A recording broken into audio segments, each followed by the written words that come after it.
Hello dear friends, പുതിയൊരു വീഡിയോയിലേക്ക് എല്ലാവർക്കും സ്വാഗതം. ഇന്ന് ഞാൻ ഒരു പുതുമയുള്ള ബ്രേക്ക്ഫാസ്റ്റുമായാണ് വന്നിട്ടുള്ളത്. നമുക്കിതൊന്ന് തയ്യാറാക്കി നോക്കിയാലോ. ആദ്യം തന്നെ ഒരു കപ്പ് അരിപ്പൊടി എടുത്തിട്ടുണ്ട്.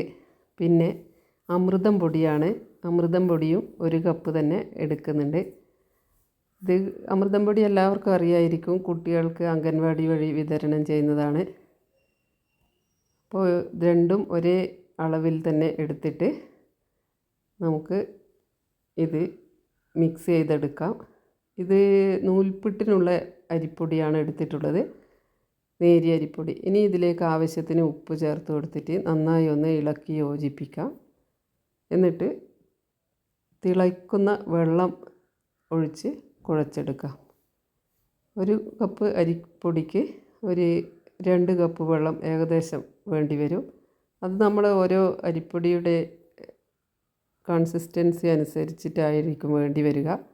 ഞാൻ ഏതായാലും ഇതൊന്ന് നന്നായി ഒഴിച്ച് കുഴച്ചെടുത്തിട്ടുണ്ട്. ഇനി നമുക്കിതൊന്ന് ഈ ഇടിയപ്പം ചുടുന്ന പാത്രത്തിലേക്ക് ഇട്ട് കൊടുത്തിട്ട് ആവിയിൽ വേവിച്ചെടുക്കാം. ഒരു ഇല കൂടി വെച്ച് കൊടുത്തിട്ടുണ്ട്. ഞാൻ ഇഡലി തട്ടിലാണ് ഇത് ഉണ്ടാക്കിയെടുക്കുന്നത്. നല്ല സോഫ്റ്റായ ഇടിയപ്പം ആണ് ഇതുപോലെ തയ്യാറാക്കുമ്പം കിട്ടുന്നത്. പിന്നെ അമൃതം പൊടി ആയതുകൊണ്ട് തന്നെ ചെറിയൊരു മധുരത്തിൻ്റെ ഒരു ടേസ്റ്റും കൂടി ഉണ്ടാവും. നല്ല മധുരം ഉണ്ടാവില്ല, ചെറുതായിട്ടുള്ള ഒരു മധുരം. പിന്നെ കുറച്ച് തേങ്ങ കൂടി ഇതിൻ്റെ മുകളിൽ ഇട്ട് കൊടുത്താൽ നല്ല ടേസ്റ്റായിരിക്കും. പിന്നെ ഇതിന് നല്ല എരിവുള്ള കറി കൂട്ടി കഴിക്കാൻ നല്ല ടേസ്റ്റാണ്. ഇനി കറി ഇല്ലാതെയും വേണമെങ്കിൽ കഴിക്കാൻ പറ്റും, കാരണം ഒരല്പം മധുരം ഉള്ളത് കൊണ്ട് തന്നെ. അപ്പോൾ ഇതുപോലെ വേഗം ഇതുപോലെ ചുറ്റിച്ചെടുക്കാൻ പറ്റുന്നുണ്ട്. അപ്പോൾ ഒരു തട്ടിൽ ഇഡ്ഡലി ചുടുന്ന തട്ടിലാണ് ഞാൻ ആക്കുന്നത്. കുറച്ച് തേങ്ങ ഇട്ട് കൊടുത്തിട്ടുണ്ട്. ബാക്കി കൂടി ഇതിലിങ്ങനെ നമുക്ക് ചുറ്റിച്ചെടുക്കണം.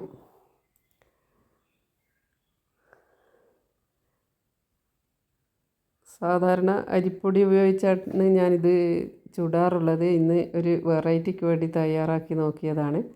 നല്ല ടേസ്റ്റും ഉണ്ട്. പിന്നെ ഈ അമൃതം പൊടിയിൽ ഗോതമ്പ്, നിലക്കടല അങ്ങനെ കുറേ ഇൻഗ്രീഡിയൻസ് അടങ്ങിയതാണ്.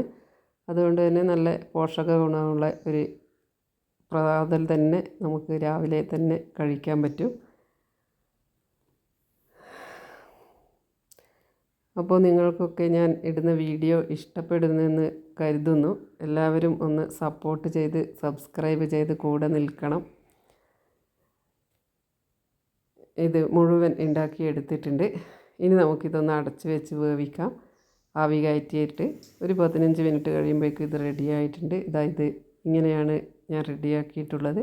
നല്ല ടേസ്റ്റാണ് കഴിക്കാൻ. എല്ലാവരും കയ്യിൽ അമൃതം പൊടി ഉള്ളവർക്ക് തയ്യാറാക്കി നോക്കാം. Thank you for watching my video.